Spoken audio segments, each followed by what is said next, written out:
The smoke rose black against the copper sky, curling like a dying serpent over what remained of the Morrison homestead. Sarah Morrison stood frozen in the yard, her calico dress torn and dust-stained, watching the last of her father's barn collapse into glowing embers.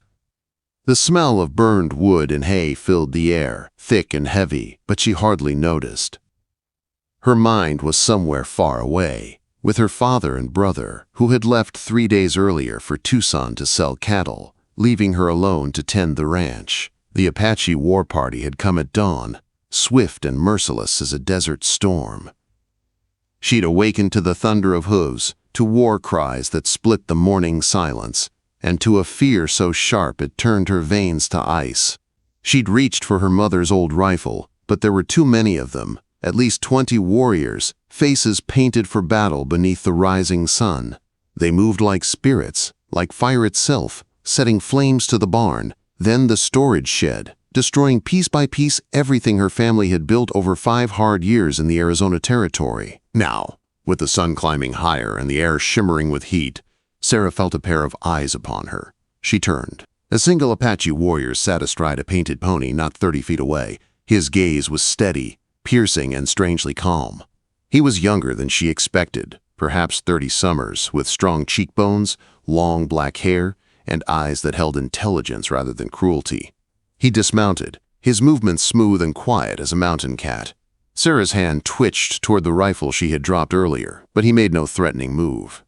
Instead, he walked toward her, step by measured step, until he stood close enough for her to see the beadwork on his war shirt and the glint of a silver ornament in his braid. When he spoke, it was in accented but clear Spanish.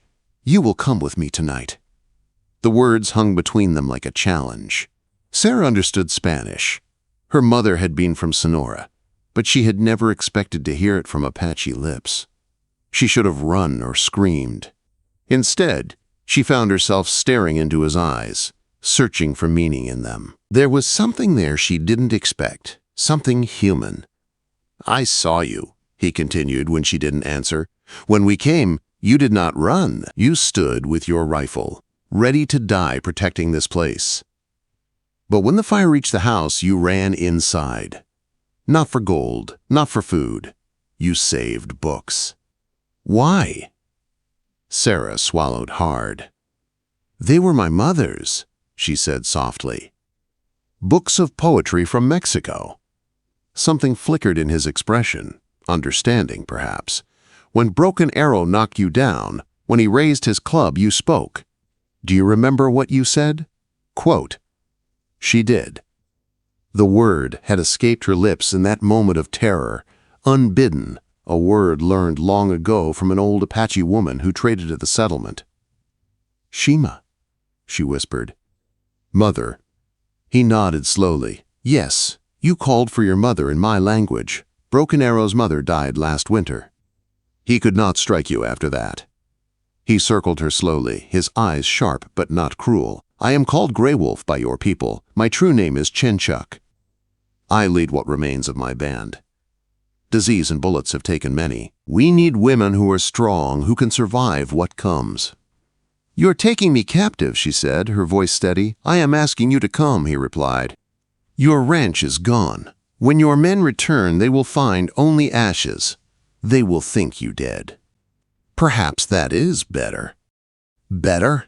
Sarah's anger rose like a spark from the fire behind her. "Better to be a slave to the people who destroyed my home?" Quote.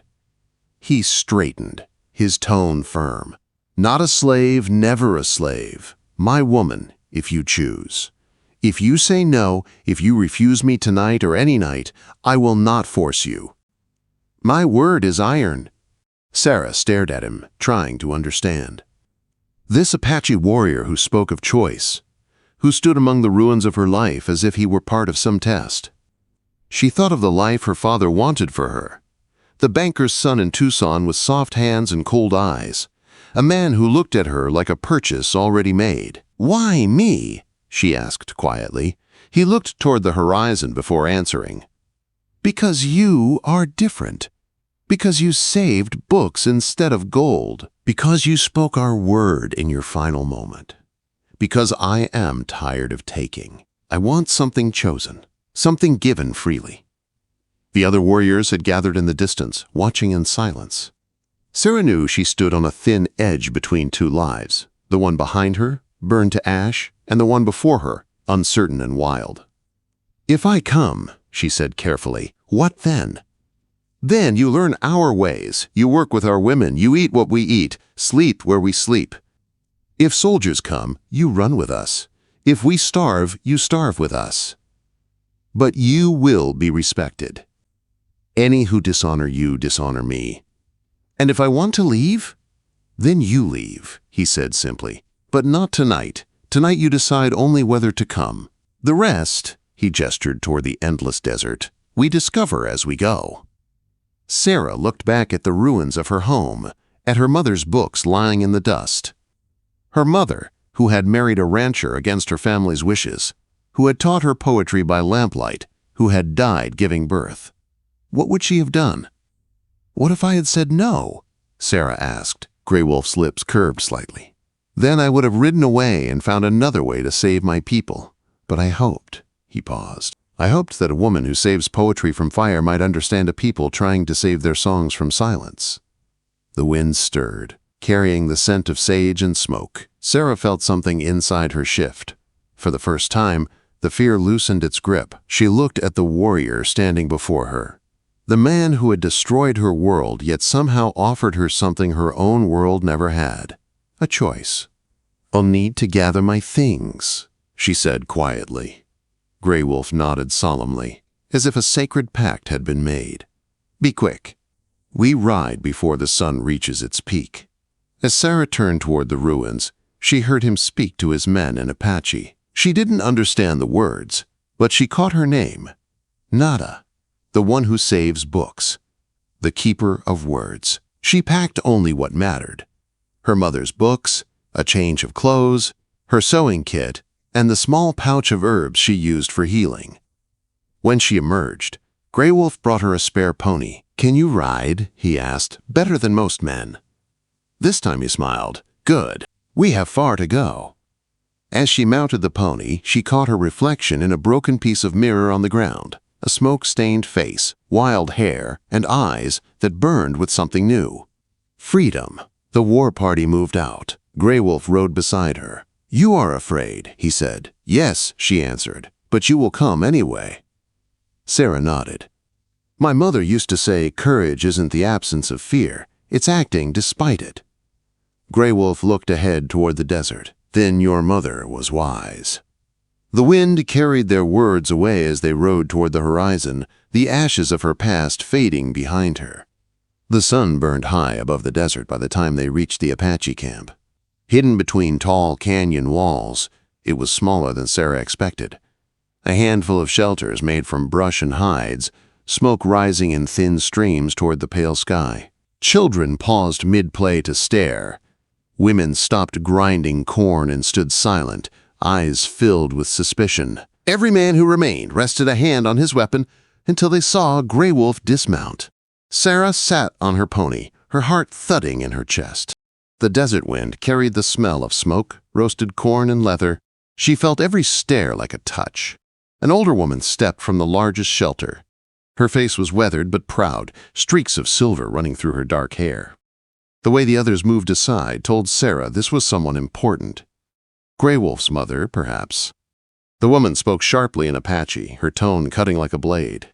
Greywolf answered with calm strength, but tension rippled through the camp. Sarah caught her own name, Nada, mixed among words she couldn't understand. The crowd murmured. Finally, Greywolf raised his hand for silence. He turned to Sarah, switching to Spanish. "Tell them why you came." Sarah's throat tightened. Every eye was on her. She swung down from the pony, her legs shaking from the long ride, but her back straight. "I chose to come," she said clearly. "No one forced me. I came because—" She hesitated, her voice trembling, then steadied. "Because I was already a prisoner in my own world. At least here I was given a choice." A hush fell. Then the older woman stepped forward. "I am Itachu," she said in accented English, "mother of Chenchuk. You say you chose. We will see if you choose to stay when you learn what choice means here." She gestured sharply. Two younger women approached. You will work. You will learn. You will earn your place, or you will leave. My son leads the warriors, but the women decide who belongs. Understand? Sarah nodded. I understand. Good, Itachi said. Then you start now.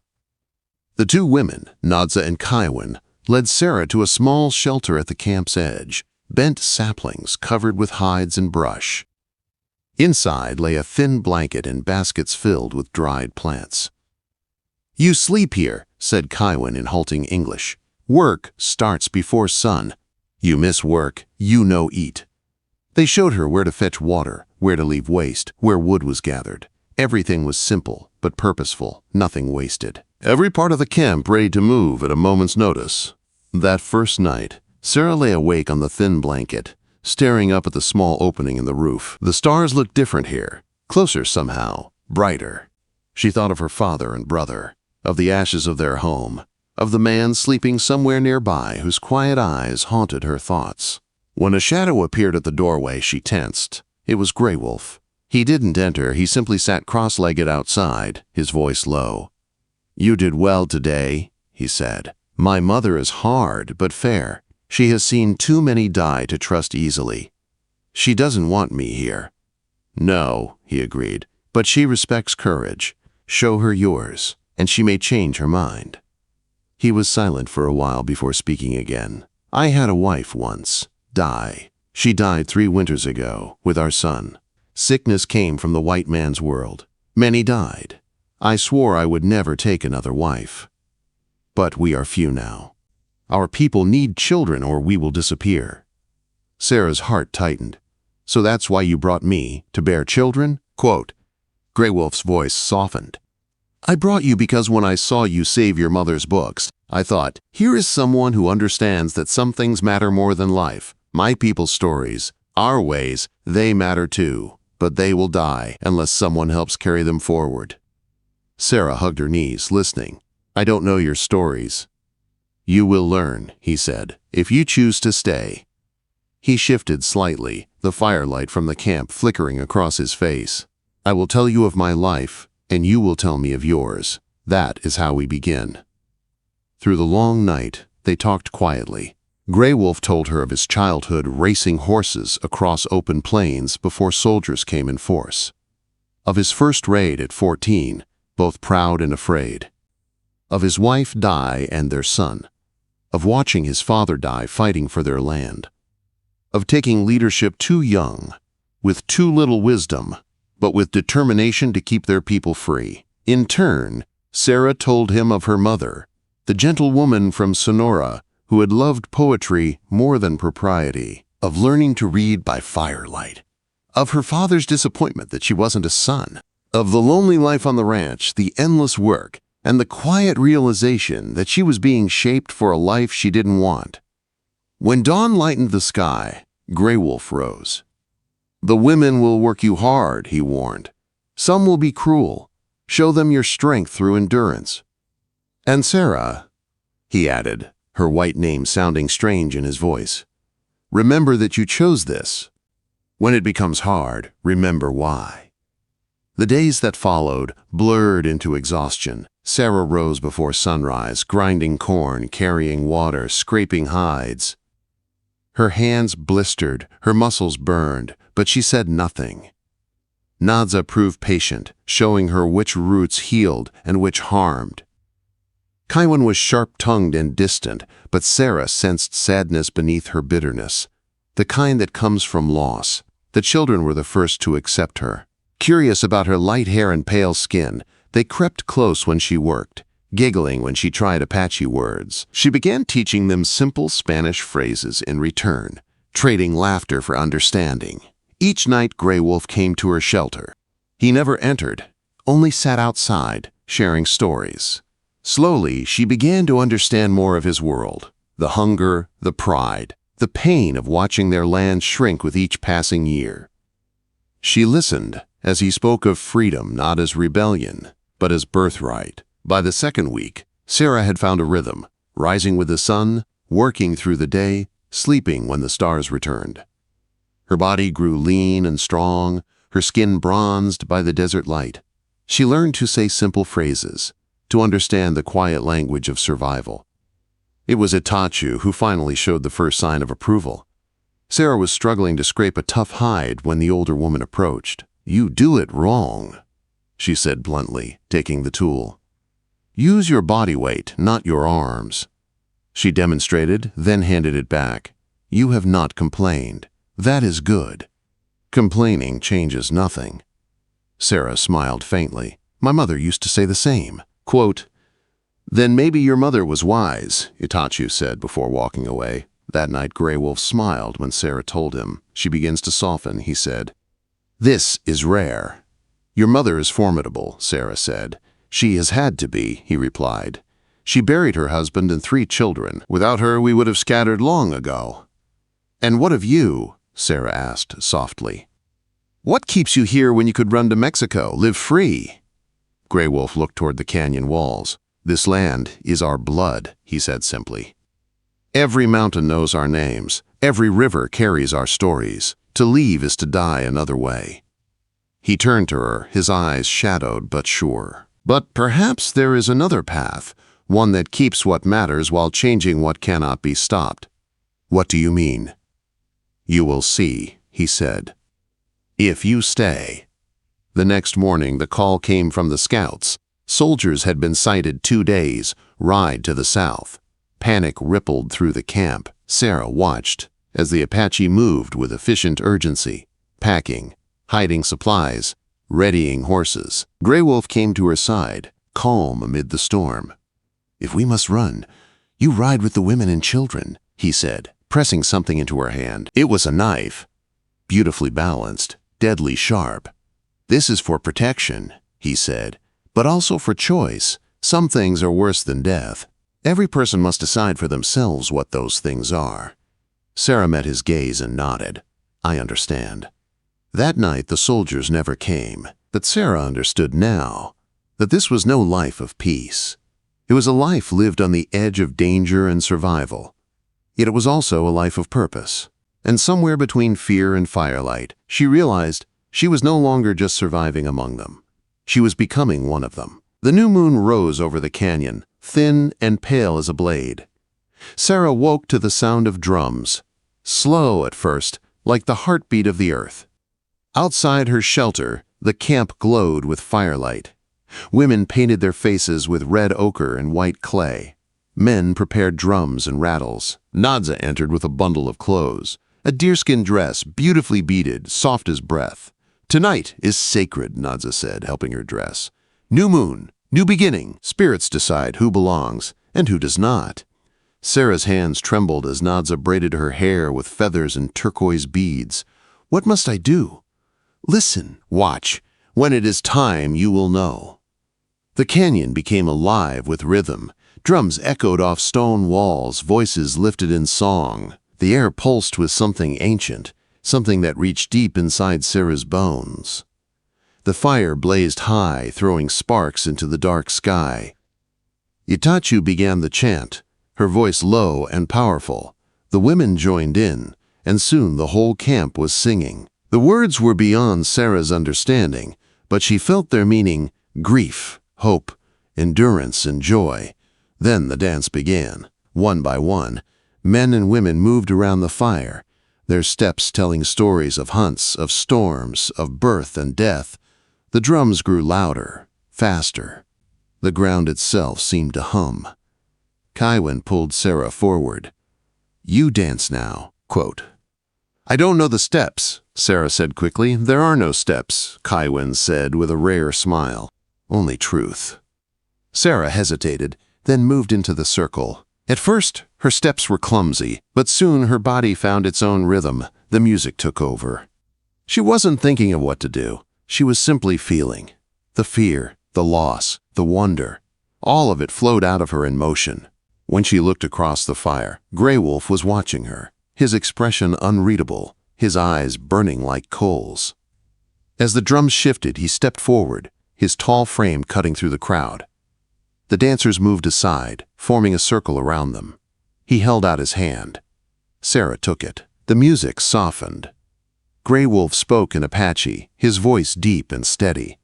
Sarah couldn't understand the words, but she heard her name, Nada, woven through them like a promise. Itachu came forward with a woven blanket marked with mountain and river designs. She placed it over their shoulders, covering them both. Then she spoke, her tone solemn and proud. The crowd cheered. Nadza clapped. Kaiwin smiled. Sarah looked at Greywolf, confused but breathless. "What just happened?" she whispered. He looked at her, eyes shining in the firelight. "You became my wife," he said simply. "If you accept it." Sarah's heart pounded. "You should have asked first." "I am asking now," he said softly, "in front of my people and the spirits. Will you walk with me, wherever this path leads?" Sarah looked around, at the faces that had once been hostile but now glowed with warmth. At Itachu, whose hard eyes now held something like affection. These people had become her world. And the man before her, the warrior who had destroyed her home and rebuilt her spirit, had become her truth. "Yes," she said, "I will." The cheer that rose up from the camp shook the canyon walls. The drums quickened again, and the dancing returned, joyful, wild, free. Later that night, when the celebration quieted and the fire burned low, Greywolf led her away to a new shelter, larger than the rest, its entrance covered with painted hides. Inside, the air was warm, the fire gentle. Sarah stood uncertain for a moment until Greywolf removed his headband, setting it aside with quiet reverence. "Are you afraid?" he asked softly, echoing the question from the first day they met. Sarah met his eyes. "No, not anymore." He smiled, and in that quiet shelter, two souls from different worlds came together, not in fear or conquest, but in choice. What followed was not passion born of desperation, but tenderness born of trust, the kind of connection that needed no language. The warrior who once spoke only of duty now spoke through his hands, gentle and careful. And Sarah, who had been raised to hide her heart, finally let it be seen. When dawn came, she lay with her head on his chest, listening to his heartbeat. For the first time since her mother's death, she felt whole. Weeks passed. Sarah became part of the rhythm of camp life.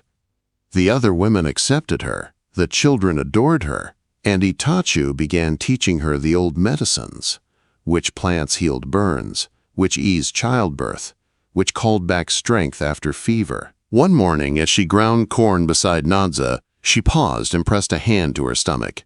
A strange flutter moved within her. Nadza noticed. "You are with child," she said simply. Sarah's heart leapt, a life growing within her, half Apache, half the world she'd left behind. When she told Greywolf, he looked at her for a long moment before gathering her in his arms. "This child," he said quietly, "is proof that two worlds can become one." The months passed, and Sarah's belly grew round. The camp called her Nadashima, the mother who keeps stories. She sang to the baby in all three languages she knew, English, Spanish, and the Apache words Greywolf taught her. But peace in the desert was fragile. Scouts brought grim news. Soldiers were drawing nearer. Each night, Greywolf's men took turns watching from the ridges. Sarah knew it was only a matter of time. When the attack came, it was dawn. The first shot shattered the stillness, followed by screams. Sarah grabbed her bundle of herbs and the knife Greywolf had given her. The camp exploded into chaos. Women running with children, men rushing to defend. She saw Kaiwin fall, then Nadza carrying a wounded boy. Through the smoke, she saw Greywolf fighting, fierce and fearless, his rifle cracking again and again. Their eyes met across the battlefield. "Go!" he shouted. She shook her head, crying his name. He turned his horse toward her, charging through gunfire. For a heartbeat, he was almost there, and then the bullets found him. He fell from his horse as she screamed his name again and again. The world blurred, sound fading to nothing but the rush of her heartbeat. When she woke again, she was in a white tent, A field hospital. A man in uniform told her she was safe, that the Apache were dead. "The child," she whispered. The doctor looked away. "I'm sorry." The word echoed like a shot in her chest. Later, when they brought her father to her bedside, he called it rescue. He called it salvation. But Sarah knew better. Her world had ended in that canyon. Her heart lay buried with Greywolf. And yet, deep inside her, something still burned. Weeks later, in the silence of her father's Tucson home, Sarah discovered what the doctor hadn't seen. Life still growing within her. A second heartbeat. Greywolf's last gift. And with that discovery, she made her choice once more. She would run. She would protect this child. And she would carry Greywolf's story, their story, into a world that had tried to erase it. Because love, once chosen freely, could never be destroyed.